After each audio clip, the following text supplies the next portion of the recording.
you're from New Jersey, Yes, right? sir. Okay. Where in New Jersey are you from? So I'm from South Jersey, Exit 1, Salem, New Jersey. The exit 1, very good. Exit 1. Mike Del Tufo, what exit are you from? Yeah, it's a turnpike. That's a turnpike exit you just gave, right? What about the Garden State Parkway? What exit would you be on that one? I don't take the Parkway much. Okay, very good. I don't No, take the that's way east. Okay, but South Jersey, that's practically Delaware. We're like, I'm like 15 minutes from Delaware. Okay, very good. 15 minutes Delaware from Delaware. Bridge. All right, so what's your egg? Where you from? Turnpike? Yeah.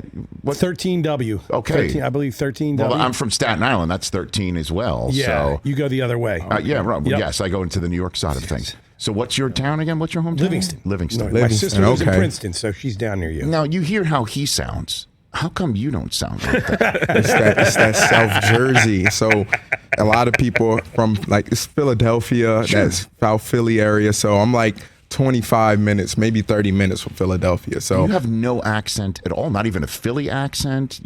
It's kind of weird. We're in that weird space because we're not Philadelphia. We're still Jersey, right? But we're not North Jersey.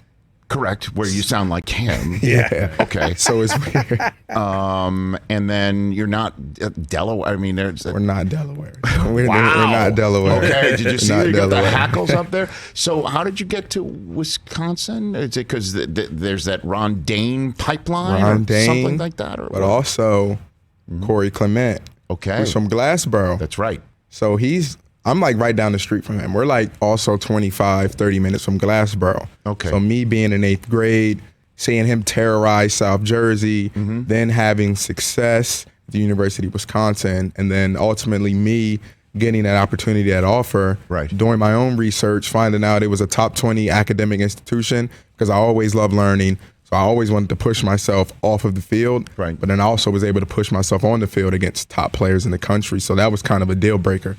So where else could you have gone? What were your other options? So I had the opportunity to go to Rutgers, Boston College. I had the opportunity to go Ivy League as well, which was really tough, just because you go to an Ivy League school, your chances out of school are very high to be successful.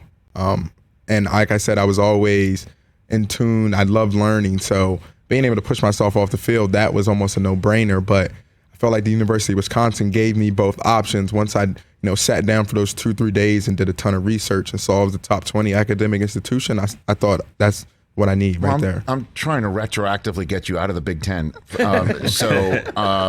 Which Ivy League schools were knocking on your door? So I had the opportunity to go to Harvard and I had the opportunity to go to Yale. How about them apples? So, you could have gotten you. I can't imagine you in the Ivy League would have been just. It was a tough decision. No. I know. But I'm talking football. Yeah. You in the Ivy League would have been just like a cheat code, I would think, because you were in the Big Ten. So I can only imagine that would be the case in the Ivy League. I try not to think about myself in Ivy League too much because then I'm like, man, I definitely had a chance to go Ivy League, and then I'm like, man, the University of Wisconsin gave me a great education and a great experience on the field. I'm like, I made the best decision. I'm sure that's also a nice campus to be a big man on as well. And the campus is beautiful. In Wisconsin. Oh, my gosh. Yeah, it's I know. beautiful. At the terrace, on the lake. Oh, my gosh. What did you get your degree in there? Philosophy. Huh. Yeah. Okay. Philosophy major. What do you philosophize about? So I really loved ethics and applied ethics because really those are things that you can really have day-to-day real life examples and really critically think about. Okay. Very good. I'm philosophizing again about you not being in the Big Ten at all, but unfortunately that happened. Rich, the Ivy League rushing record is 4,715 yards. And who's that person? Jonathan, a guy named Ed Mariano. Oh, no. Dude, he was on Hill Street Blues. He was an actor. Yes. A guy named Ed Mariano.